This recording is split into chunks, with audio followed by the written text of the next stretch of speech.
Dapat nga yung dapat namin tayo, may nalalaman tayo. Wala na kami sa ano na yan eh.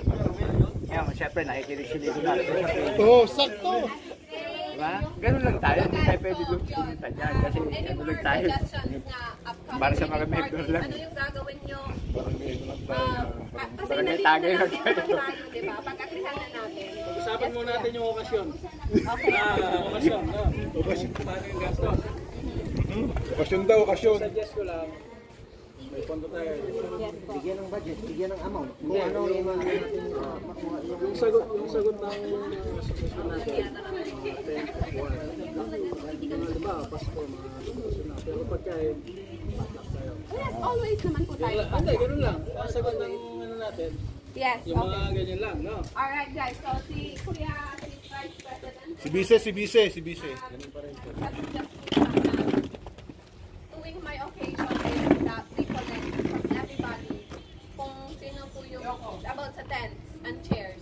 Kasi diba yun ngayon, for example, pinapukulong muna namin bago mag-collect. So ngayon, I think we have to make sure na lahat mag-contribute. Tapos lahat ang sa food din is potluck party. So with the tents and chairs, mag-contribute po tayo. Agree po tayo doon lahat?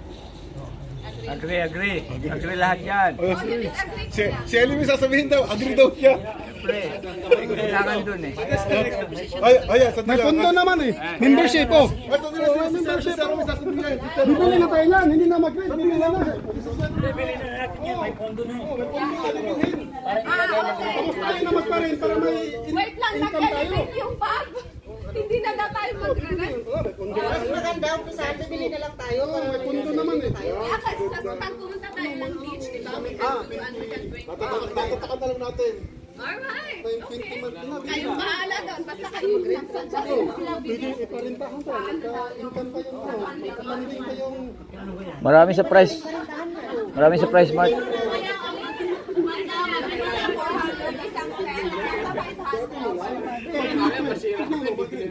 Pag yung maliit is ano, nasa 250 ata. Kasi malaki nasa 250. Para Kung rent. Magkano gano'n? Oh, price mart daw si Zero. Magkano? Tag 500 ang isa. Sa price mart. Halos pareho pala ng presyo ng oh, rent. sa price mart meron. Mahal yan. Sa price mart. Ayan, makinig kasi kayo. May suggestion ako. Kasi marami kayong suggestions, I'm sure, right? So, ang suggestion ko na lang is yung mga suggestions nyo, i-pull natin. Yes po, kaya nga po. Tapos, kasi parang madami eh. Nasasayin ko, dami yung ano. Hindi tayo matatapos pag-uusapan rin lahat. No? So, put yung mga suggestions nyo into a list, tapos bigay sa ano. Kanina yan? Secretary. Secretary. Tapos yung next meeting, pag-usapan natin. Okay. So, and then, para at least ma-organize. Oh, issue ng tent, sino yung against or not. Oh, issue ng ganito, para hindi maraming daldalan. Yes, tapos ate nagtatagay na sila, tapos hindi pa sila Para nakikinig. medyo efficient tayo ng konti. Okay. Alright. So, yun, lahat ng mga suggestions, we'll put them together, tapos pagbisinyan ko natin. Any comments? Any comments, suggestions? Wala na? Okay. Announcement. Announcement ko ulit. Meron po tayong dalawang cruise na dadating dito from Samar, Philippines. Yes po. Pero, kailangan po nila ng accommodation. So, we need... Kasi yung mga ano po dito, yung mga parish po dito is puno na. Kasi daw sabi nila, Feb and March, punuan talaga po yun. Kasi marami sila mga visitors from different counties. So ngayon, yes po. So si Father Neil, Bishop Neil po, diba? Nagtanong po kung Filipino people can accommodate those gusto. Oo. Kasi yung mga diocese, wala na po talaga silang po.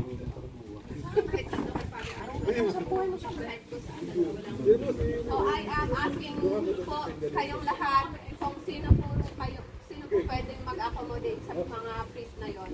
Kung meron kayong room, wala pang exact date kung kailan sila pumunta, pero between March 3 to 8 yun daw. kailangan ko, tapos sabi kasi yung boss ko kasi from sa church siya, sabi niya kasi na gusto nila, mas prefer daw nila yung maraming Pinoy din na makikita sila pag-isama ko. So yun po, invitation. For 2 people, right? For 2 people. So, sino kung pwedeng mag-open ng bahay, mag-host for the priest sa mga bari po? Ilang dalawa. Dito pwede. Dalawa. Kay Beverly.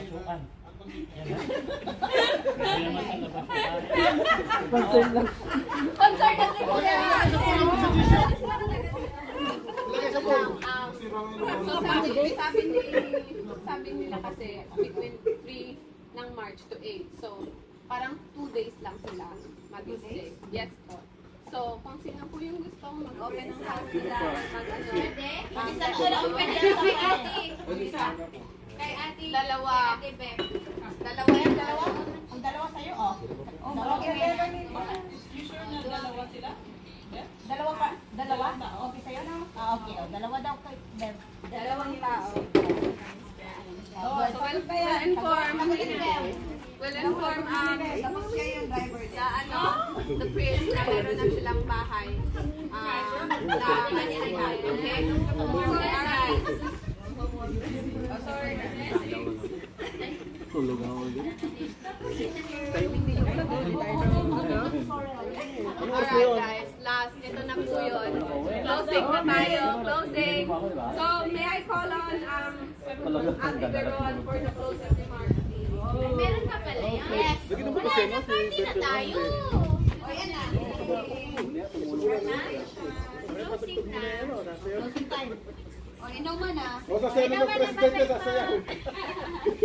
Ay, maraming salamat po sa inyong pagbigay ng inyong time sa araw na po na ito. Picture mo. And also, congratulations sa mga bagong officer ng TAP.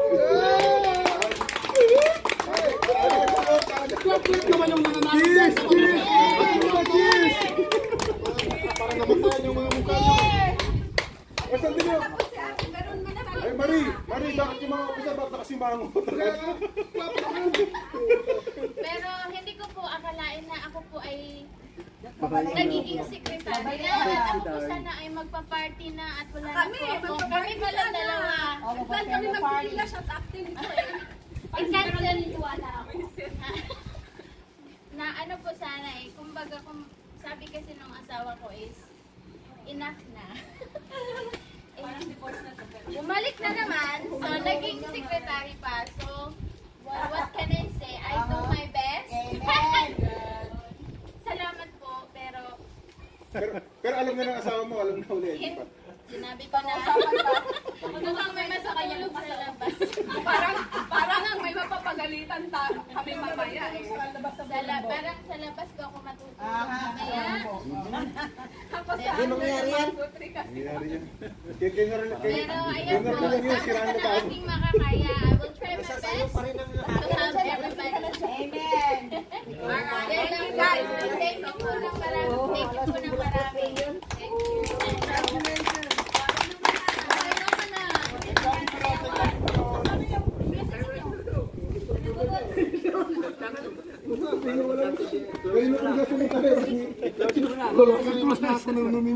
Victory party na, victory party no. Oh, ito na.